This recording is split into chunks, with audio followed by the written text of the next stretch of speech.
Hi, this is Rosie, live from our booth at the International Broadcasting Convention in Amsterdam. Every half an hour I'm going to talk to a new person in the industry, and today next to me, standing in our booth, is Jeroen Dijkhuizen. Hi. Thank you, El. Hello.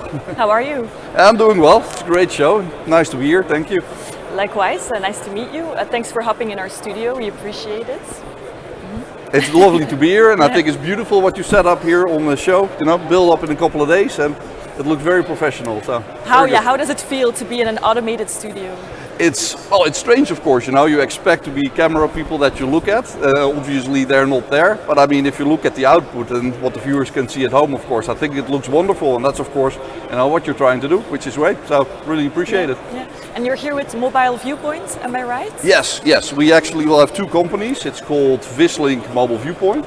Mobile Viewpoint is a company that's specialized in bonded IP connections. So what we do is the transmission for television or internet, and we use a combination of cellular data, Wi-Fi, Ethernet, and we combine them together so you create a pipe big enough to send over live video, basically. Yeah. So that's the Mobile Viewpoint side, and we've been purchased last year, taken over by a company called Vislink, a US-based company, who are more in the traditional space. So they focus on RF connectivity, but also on downlinks from aeroplanes. And of course the combination is great because you get more traditional transmission and the more new tech transmissions combined together in one company, which is really cool, I think. And which is necessary today, I reckon, as we're moving more to the clouds. Right, yeah, you're right, yeah. It's more IP based now, so what you see even over the more traditional connectivity as RF, that IP is of course what everybody wants. And it's on one side, of course, because it's easier to manage and monitor from a remote location. So you can have something like this and manage it from somewhere else. But also for the end distribution, of course, from your own studio to whatever platform you need, is also IP based. So that workflow that we already use the Mobile Viewpoint, we can integrate in all the other systems as well, which is great. Yeah. And you were head of sales before and after the takeover? Yeah, it's interesting. I started out as commercial director for Mobile Viewpoint, so I was responsible for the worldwide sales as well. But that was, of course, a much smaller team. And then now that we joined with Vislink, since 2 months I was appointed Vice President of Global Sales as well, so also overlooking the whole sales activity. And it's great because now you have Vislink people that all of a sudden get new products from the Mobile Viewpoint side, and Mobile Viewpoint salespeople that actually get to explore the whole Vislink portfolio. So I think everybody's really happy about that. Yeah. How did your job evolve in client base?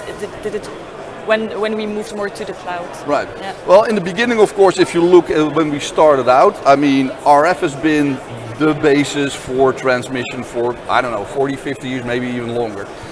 So that product was the benchmark for our industry. So when Mobile Viewpoint started out in, I believe, 2007, 2008, and I joined shortly after, it was mostly talking to people that it actually worked. So it was not, just showing the box and explaining what it did, but actually you had to go to people. We did everything live on our booth, because otherwise people would just go like, seriously, you're transmitting over a phone? Which of course was a little bit more complicated than that, but so we did everything live, and we always had to go people and prove ourselves. Whereas if you look now this year, I mean, we do show some live elements, but people know, of course, the technology, they trust the technology, they know it's here to stay, and they're more interested in, where do we see the future, how do we see the market develop, and where do we think we're going as a company. So it's a totally different type of discussion. But in the end, sales is sales, so being here with people together is still the main thing, which is great. And good laughs and good fun. Right, exactly, for sure. And you were saying like how the future is going. What is the future of live? Yeah, that's a good question. You see a couple of things happening, of course, in our space.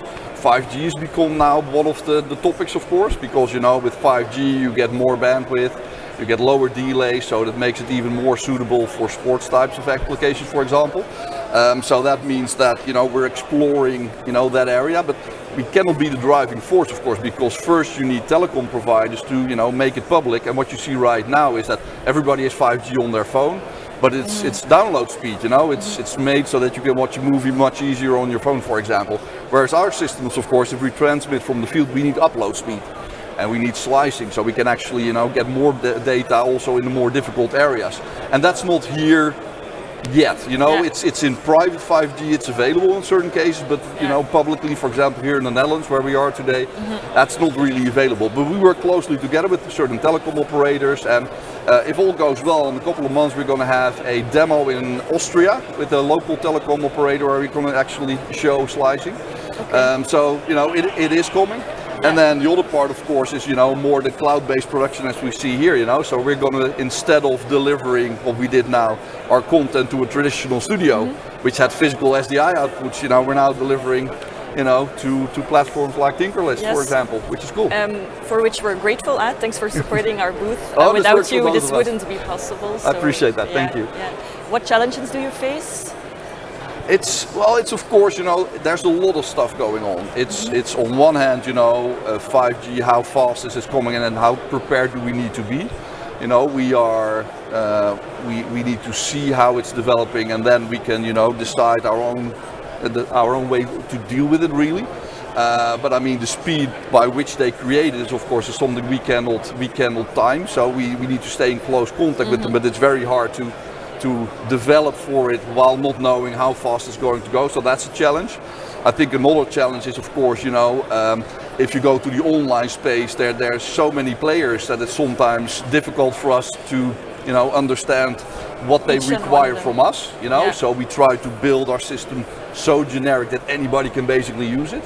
And other challenges, of course. I mean, right now we're standing here together, no face masks, but let's say hope it stays that way because Knock on wood, we have this beautiful table, wooden table, so it's made for this. There we go. It's made for that, for sure. What are your hopes for IBC, more short term? Well, I'm a sales guy, so really I'm hoping for sales. Leads. We need to do good stuff. But what I'm hoping and what I'm already seeing, I was hoping that everybody would actually come, because we did NAB earlier this year and it was a good show, but you still saw some hesitation from people, I think. But I think that also because that show went well, see how busy it is. I think it's really a good show and I think it's well organized. And I get to see people that I haven't seen for 3 years. And most of them, of course, we're colleagues, but some people I've known for so long, I actually Friends. like seeing them and sitting down with them. So I think that's great.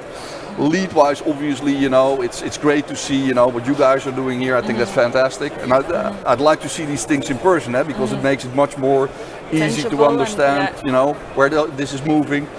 Yeah, and of course, in the end, like we said, leads and sales, and that's what we're doing. So we have a whole team on our booth that, if anybody's interested, can come over and Which see. booth? We're in hall 1. Yes. And so it's right near the entrance, and then the booth is A63. Okay. It's a little bit on the side, but it's the first aisle. You can't actually miss it. Place It's a huge Vislink mobile viewpoint.